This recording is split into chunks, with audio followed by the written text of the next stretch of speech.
Next question is, a boy tried to push a truck parked on the roadside and the truck doesn't move at all.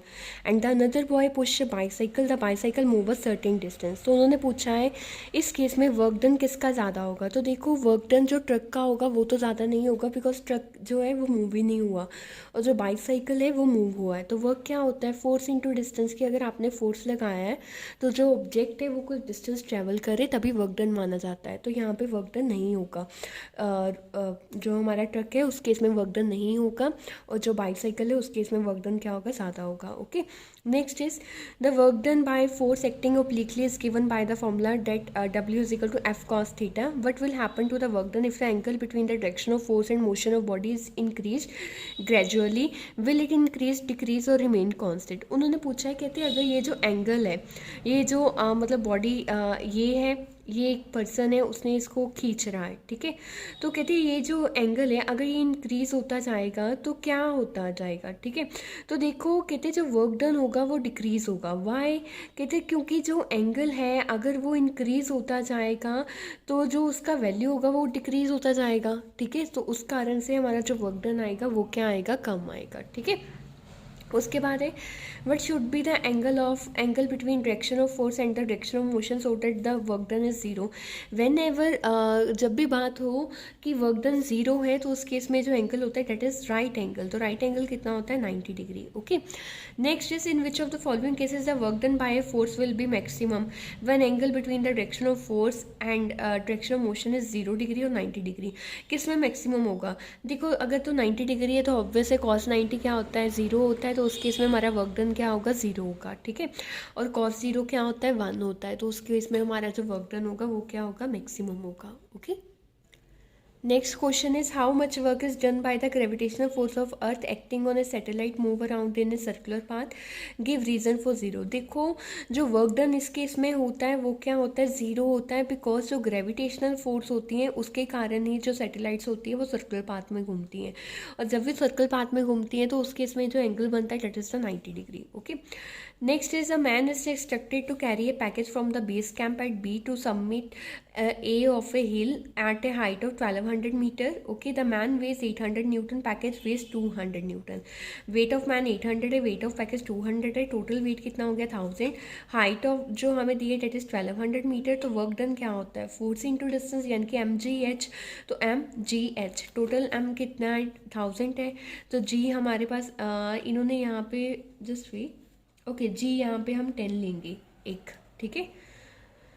तो जी H कितना है हमारे पास यहाँ पे 1200 है, ठीक है. तो यहाँ पे जब आप इसको सॉल्व करोगे तो ये आपका आई थिंक पावर इंक्रीज होंगी यहाँ पे 12 इंटू अगर ये 20 इधर आ जाते हैं यहाँ पे 10⁻⁶ आएगा. ओके, अगर पोटेंशियल एनर्जी निकालते हैं तो पोटेंशियल एनर्जी यहाँ पे पैकेज की निकालनी है. तो पैकेज का वेट अकेला 200 है. तो 200 इंटू 1200 इंटू 10 करोगे यहाँ पे भी 2.4 इंटू 10⁻⁶ आएगा. Okay, next is when a ball is thrown vertically upward its velocity goes on decreasing. what happened to its potential energy as its velocity becomes 0.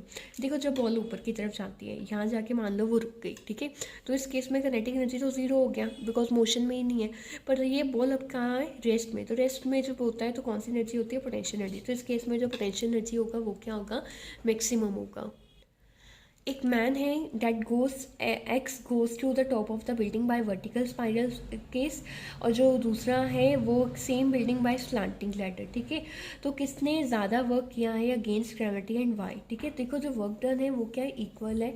Y, because क्योंकि वो जो है दोनों गए तो ग्रेविटी के अगेंस्ट ही है ना, तो जी का वैल्यू तो दोनों के लिए सेम रहेगा. ओके, नेक्स्ट है when a ball is throws inside a moving bus does it kinetic energy depend on the speed of bus. Yes, it depend on the speed of bus, ठीक है.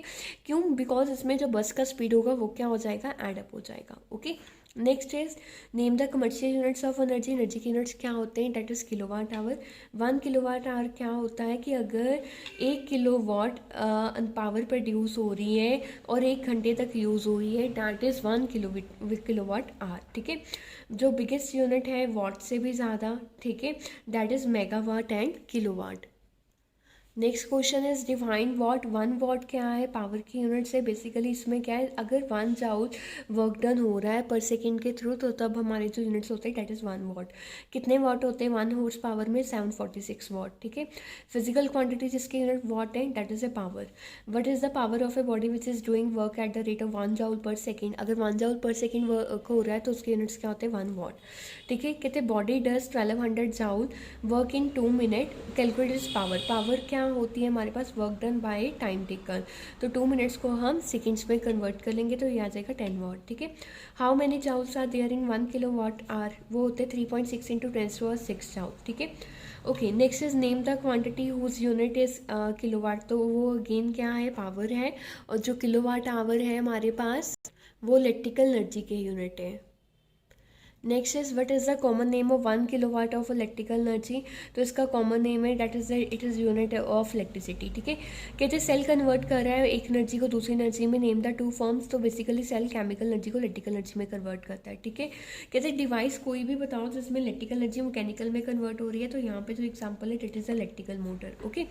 Next name the device on which, मतलब ये किस energy को किस में convert करी है। Mechanical energy to electrical energy generator भी हो सकता है, ठीक है।